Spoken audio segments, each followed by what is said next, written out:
Hello and welcome to another Demon 212 PSN review.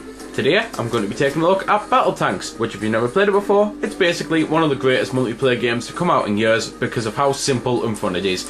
I also think it's quite apt that this brilliant Gameloft Games came out on today, the day when they've launched their new YouTube channel as well, or at least started to promote it anyway. So that's pretty cool. It's like a bit of a double celebration for Gameloft fans. And anyway, at the start you've simply got Battle Mode, which is the multiplayer, Campaign Mode, which is obviously the single player. I'll show it off, but it's basically your usual playing the Battle Mode only with bots type thing. The Online Battle Mode, which obviously is online. Options, which are very basic stuff. You can choose your controls and stuff and put auto shop on it, auto shoot on even. You can put the aiming reference on and stuff like that. You can choose voice chat, things like that, and then high scores, obviously, just view your high scores really. Going into Battle Mode first, which is the 4-player Battle Mode, and that, it's, well, it's mind-blowing at how much content's on the game. There's 50 maps. It really is, it's mind-blowing. In the days of DLC now, where you pretty much get like 2 or 3 maps on every game, and then you have to buy the rest yourself, to get 50 maps as standard is just fantastic. From there though, after you choose your map, you can choose your game mode, so you can have deathmatch mode, team deathmatch mode, capture the flag. You can choose like obviously how many flags, how many frags on the deathmatch mode and stuff like that. You can choose a timer, the AI, like difficulty and stuff like that. But anyway, pretty much I've said everything I need to say about that, so I'm just going to cut into some footage now.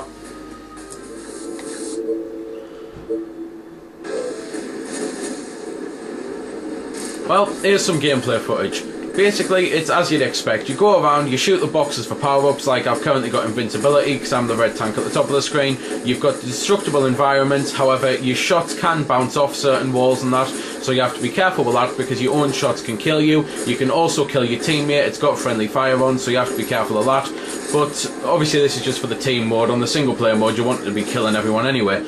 After you lose all your lives, which I'm actually just going to request people pretty much kill me while I just drive around, there's something pretty cool that happens. You can also, in case you haven't noticed while I was just driving around there getting killed, you can plant mines. So obviously you drive over the mine, you get blown up. So here we go, I should be on my last life now. Then again, maybe not. But power-ups and all that you can get that you've already saw, things like invincibility, you can get rocket launcher, which is pretty cool. And here we go, I've lost all my lives and I've now got this flamethrower thing, which is really cool, so I just stand around and I can blow flames. I can't move or anything, I am completely stationary, and if I get blown up, then that's it, I get blown up, and that is truly my last life. But it still is a nice little feature, and it's the type of thing that if you get really good with it, then you can be a right nuisance with it. Some other things to mention, as well as things like the power-ups and that, there's also themed stages. So this one here is covered in mines as standard. It's also got teleporters, so obviously you can walk from one side to the other, like by going through the blue one, you go out the blue one again. It's standard Portal stuff really, and it's just a really cool thing that it's got so many power-ups and so many maps and stuff like that. It's the type of thing that if you like it, you're going to have a lot of fun with this, especially the fact that obviously if you've got mates you can play with, then there's a lot of gameplay here. The only thing that some people might complain about is it's not 7-player local, because obviously the PlayStation can have 7 pads, but even then 4 players is more than enough for me. While I will show off the capture the flag mode, I did say I'd show off this mode as well, the single player, the campaign type thing, which to be fair I say single player, but I'm on co-op, because it is co-op, which is the cool little thing about it. It's not 4-player, but it still is 2-player, and as I say, it's just basically the other mode, but with bots. You go around and destroy all the enemy for the most part.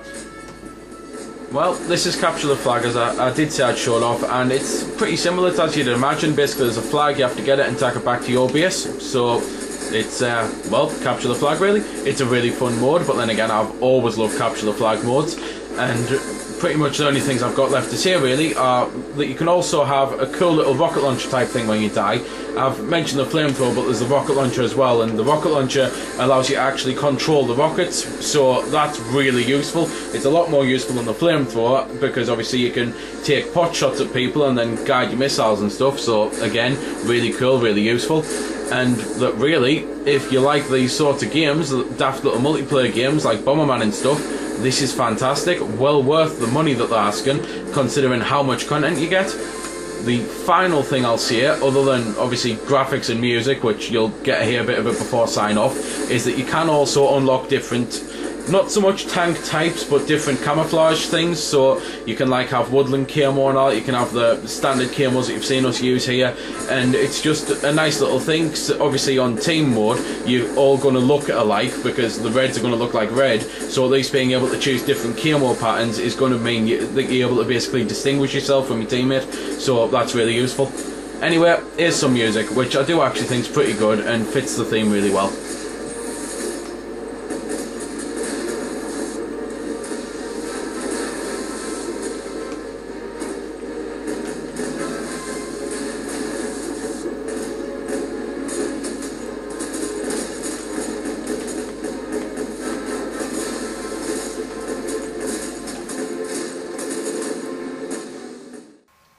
So there we go then, that's been the review. I hope you've enjoyed it, or at least found it helpful. You might have noticed I didn't score the game. Well, that's because it's a matter of personal opinion, and yours may very well differ from my own. I'm just here to show you a bit about the game. If you like it or not, well, that's up to you. If you don't like it, or you do like it, feel free to comment. Also, if I haven't answered any of your questions that you may have had, I might have forgot something, or it might just be something obscure. Again, feel free to comment, ask, always willing to help out. Otherwise, if you don't like commenting on YouTube, head over to www.vc-forums.com, where you can chat with me and a bunch of other lads who love the VC, the WiiWare, and hell, even a lot of other systems. We cater to pretty much everything. You can just go there, have a chat about a game, ask about some games, etc. So until next time, this has been Demon212, signing off.